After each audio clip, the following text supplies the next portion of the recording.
បាទសួស្តីអ្នកចំណាងទាំងអស់គ្នាស្វាគមន៍មកកាន់ការសម្រាយសាច់រឿងហើយថ្ងៃនេះដែរយើងក៏មកបន្តនៅភាគទី22របស់យើងបន្តមិនចូលដល់សាច់រឿងកុំភ្លេច comment ឲ្យ admin ម្នាក់មួយផងតោះឥឡូវកុំឲ្យខាត់ពេលយូរយើងចូលមកដល់សាច់រឿងរបស់យើងតែម្ដងចាប់ផ្ដើមនៅសាច់រឿងស្ថិតនៅក្នុងភ្នំ1000នេះវិញលេខលកំពុងតែធ្វើដំណើរទៅមុខបន្តទៀតមួយសន្ទុះក្រោយមកគេក៏បានធ្វើដំណើរមកដល់កន្លែងមួយក៏បានឃើញសត្វរមាសដ៏ធំមួយកំពុងតែរៀបវាយប្រហារទៅលើបុរសម្នាក់ហើយលេខលក៏ដឹងដែរថាបុរសម្នាក់នេះជាកំពូលអ្នកប្រយុទ្ធដែលស្ថិតនៅក្នុងក្រុម A ពួកគេទាំងអស់គ្នាដែលធ្វើដំណើរមកដល់ភ្នំ1000នេះគឺបែងចែកជាក្រុម A ក្រុម B អញ្ចឹងទៅក៏เลยមកមើលសត្វរមាសដ៏ធំនេះវាកំពុងតែធ្វើការវាយប្រហារទៅលើបុរសម្នាក់នោះហើយគេក៏បាននិយាយថាយីអាសត្វចង្រៃនេះហ៊ានមកធ្វើបាបយើងផងគេក៏បានដុតដាវរបស់គេមកលាន់តែឆ្វេងត្រឹមរយៈពេលមួយប្រពេចភ្នែកនោះទេគេក៏បានពុះរាងកាយរបស់សត្វរមាសមួយនោះដែលជាពីរទៅហើយបុរសម្នាក់នេះក៏មានឈ្មោះថាបៃស៊ឺហើយគេក៏បាននិយាយថាកំពូលសត្វទាំងអស់ដែលស្ថិតនៅលើភ្នំ1000នេះគឺគ្មានគូប្រៀបជាមួយនឹងគេនោះទេដូច្នេះហើយវាពិតជាងាយស្រួលណាស់នៅក្នុងការសម្រេចគោលដៅរបស់គេ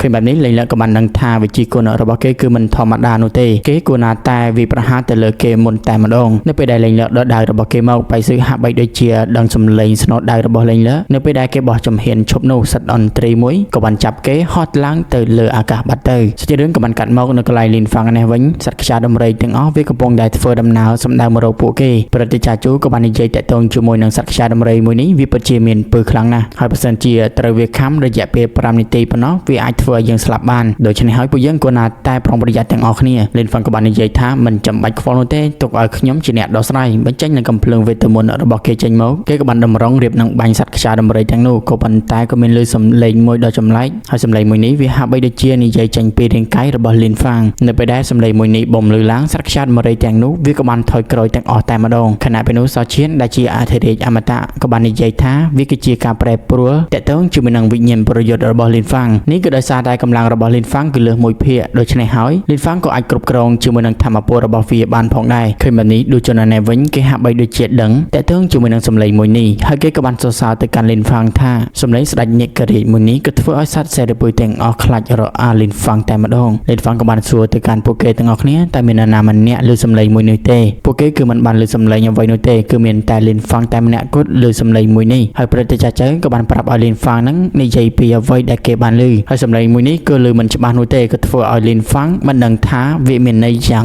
ងណាឡើយហើយព្រឹទ្ធាចារ្យចៅគាត់ក៏បាននិយាយអ្វីដែលគាត់បានដឹងថានៅក្នុងកំណត់តារារបស់គ្រួសារដូជូសំឡេងមួយនេះវាតាក់ទងជាមួយនឹងដួងវិញ្ញាណភ្លោះខណៈពេលនោះដែរសោឈៀនជាអធិរាជអមតៈក៏បាននិយាយថាដួងវិញ្ញាណភ្លោះមួយនេះអាចបញ្ជាទៅលើសត្វគ្រប់ប្រភេទទាំងអស់ដូច្នេះហើយដួងវិញ្ញាណប្រយុទ្ធដែលលីនហ្វាំងទទួលបានពីឋានសួគ៌វាពិតជាអស្ចារ្យណាស់គួរឲ្យចាប់អារម្មណ៍ពិតមែនមួយជននៅនេះវិញក៏បានឈរសម្លឹងសោឈៀនពីចម្ងាយហើយគេក៏បាននិយាយថាថ្ងៃណាមួយគេនឹងដឹងការពិតបន្តមកដូចជនក៏បាននិយាយថានេះគឺជាពរដែលលីនហ្វាំងទទួលបានពីឋានសួគ៌ហើយនេះគឺជាធម្មពលមួយដែលសត្វដេរឆានទាំងអស់វាមិនហ៊ានជាមួយនឹងលីនហ្វាំងឡើយហើយវាប្រៀបដូចជាសសរមេឃាមួយអញ្ចឹងគ្មានអ្វីរារាំងលីនហ្វាំងបានឡើយហើយបៃរូនាងក៏បានសង្ស័យរឿងដែលកើតឡើងទាំងអស់នេះច្បាស់ជាមាននរណានៅពីក្រោយខ្នងចាក់ជាមិនខាននោះទេហើយយើងត្រូវតែដឹងផងថារឿងទាំងអស់នេះកើតឡើងវាទទួលផលប្រយោជន៍ទៅនរណាម្នាក់ហើយចំណែកឯប្រជាជនស្ថិតនៅក្នុងទីក្រុងទាំង4ក៏ត្រូវបានបំផ្លាញដោយសត្វដេរឆានទាំងអស់ចំណែកឯប្រជាចាចៅគាត់ក៏មិននិយាយអ្វីច្រើនដែររឿងទាំងអស់នេះគាត់ប្រកល់ឲ្យលីនហ្វាំងជាអ្នកដោះស្រាយទៅចុះបន្ទាប់ពីនិយាយគ្នារួចហើយពួកគេក៏បានចាក់ចែងពីទីនោះទៅនៅពេលដែលក្រុមលីនហ្វាំងដើរទៅដល់មុខបន្តិចស្រាប់តែបៃស៊ឺធ្លាក់មកដល់នេះខ្ពៀកហើយដេកជីងតែម្ដងហើយគេពិតជាខឹងទៅកាន់សត្វអន្ត្រីពិតមែនមិនយូរនោះទេគេនឹងកំចាត់សត្វទាំងអស់ស្ថិតនៅលើភ្នំ1000នេះហើយគេក៏បានដឹងផងថាលីនហ្វាំងទើបតែចេញពីទីនេះនោះទ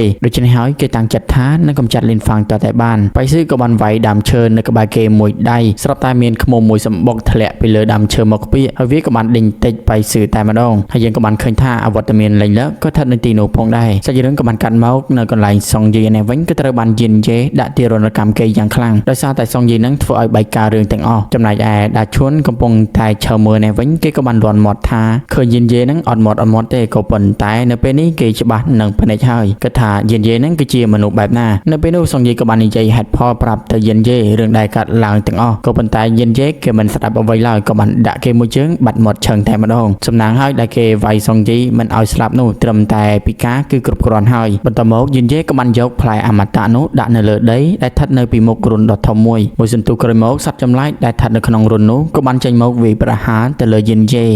នេះពិតជាឆ្ងល់ខ្លាំងមែនទែនហេតុអ្វីបានជាសត្វចម្លែកមួយនេះមិនស្ដាប់បញ្ជាគេហើយថែមទាំងវាយប្រហារគេបែបនេះតាឈុនក៏បានសួរទៅកាន់សង្យាយថាផ្លែអមតៈមួយនេះវាគឺជាផ្លែពិតឬក៏คล้ายៗអញ្ចឹងសង្យាយគេមិនដឹងនោះទេគេដឹងត្រឹមថាផ្លែមួយនេះគេក៏បានយកជាមួយនឹងលីនហ្វាំងដោយផ្ទាល់ដៃហើយនៅពេលនេះពួកយើងគឺមិនបាច់កិតច្រើននោះទេគួរណាតែរួមដៃគ្នាដើម្បីកម្ចាត់សត្វចម្លែកមួយនេះក៏ប៉ុន្តែវាមិនមែនមានមួយក្បាលនោះទេវាក៏បានបង្ហាញខ្លួនជាច្រើនក្បាលទៀតផងឃើញបែបនេះតាឈុនក៏បាននិយាយថាដោយសារតែពួកវាមានច្រើនពេកពួកយើងពិតជាពិបាកទប់ទល់ជាមួយនឹងវាពិតមែនទោះបីជាចង់រត់ក៏រត់មិនរួចដែរខណៈពេលនោះលីនហ្វាំងក៏បានសម្រាលខ្លួនចុះមកនៅពេលដែលឃើញលីនហ្វាំងបែបនេះពួកគេពិតជាភ្ញាក់ផ្អើលខ្លាំងមែនទែនមិននឹកស្មានថាលីនហ្វាំងនៅពេលនេះមានជីវិតនោះទេហើយចំណែកឯលីនហ្វាំងក៏បាននិយាយតបទៅកាន់ពួកគេក៏បានបរាជ័យនៅក្នុងការជួយសង្យាយដើម្បីស្វែងរកផ្លែអមតៈហើយគេពិតជាសោកស្ដាយខ្លាំងមែនទែននៅពេលដែលគេជួយមនុស្សខុសបែបនេះហើយចំណែកឯយិនយេគេក៏បាននិយាយធ្វើពុតជាមិនដឹងរឿងទាំងអស់ហើយក៏មិនយល់ពីអ្វីដែលលីនហ្វាំងកំពុងតែនិយាយដាច់ឈុនក៏បានសួរទៅកាន់សង្យាយថាបរិសម្នាក់នេះគឺជាអ្នកណាសង្យាយក៏បានតបទៅវិញគេនេះហើយគឺជាលីនហ្វាំងដែលដាច់ឈុននឹងចង់អញ្ជើញលីនហ្វាំងមកផឹកជាមួយគេគ្រាន់តែលើបែបនេះដាច់ឈុនក៏បានដឹងថាកម្លាំងធម្មពលរបស់លីនហ្វាំងគឺមិនធម្មតាឡើយចំណែកឯសង្យាយគេក៏បាននិយាយថាពួកយើងគួរណាតែរួមដៃគ្នាទាំង3នាក់ដើម្បីកម្ចាត់លីនហ្វាំងនៅពេលនេះក៏ប៉ុន្តែដាច់ឈុនគេក៏បាននិយាយថាមិនចាំបាច់នោះទេនៅទីនេះក៏មាននៅសត្វចម្លែកជាច្រើនដូច្នេះហើយឲ្យសត្វចម្លែកទាំងនេះវាប្រហារលីនហ្វាំងទៅក៏ព្រោះតែសត្វចម្លែកទាំងនេះវាក៏បានចាំក្លិនរបស់លីនហ្វាំងយ៉ាងច្បាស់ហើយទោះបីជាលីនហ្វាំងរត់ទៅដល់ណាក៏ដោយសត្វចម្លែកទាំងនេះនៅតែវាប្រហារទៅលើគេដដែលលីនហ្វាំងក៏បានរួចផុតពីសេចក្តីស្លាប់រួចម្ដងមកហើយនៅពេលនេះលីនហ្វាំងគឺគ្មានលើកទី2នោះទេលីនហ្វាំងក៏បានតបទៅវិញលោកពិតជានិយាយត្រូវពិតមែនដែលគាត់ថាខ្ញុំមិនអាចរត់ទៅណាបានក៏ប៉ុន្តែពេលនេះខ្ញុំក៏បានហៅជំនួយរបស់ខ្ញុំមួយចំនួនមកទីនេះផងដែរនៅពេលដែលលីនហ្វាំងតាក់ដៃរបស់គេប៉ុន្មានផាច់នោះសត្វចចោជាច្រើនពួកវាក៏បានមកដល់ទីនេះហាក់បីដូចជាស្ដាប់បញ្ជារបស់លីនហ្វាំងចឹងលីនហ្វាំងក៏បាននិយាយថានៅពេលនេះតើខ្ញុំអាចសម្លាប់អ្នកបានហើយឬនៅហើយសាច់រឿងនៅភាគទី22នេះក៏បានចប់នៅត្រង់ចំណុចនេះខុសឆ្គងនៅកន្លែងណាមួយសំខាន់ទៅនឹងអភ័យទោសដល់ admin ផងនៅពេលនេះ admin សូមបាយបាយហើយបាយបាយ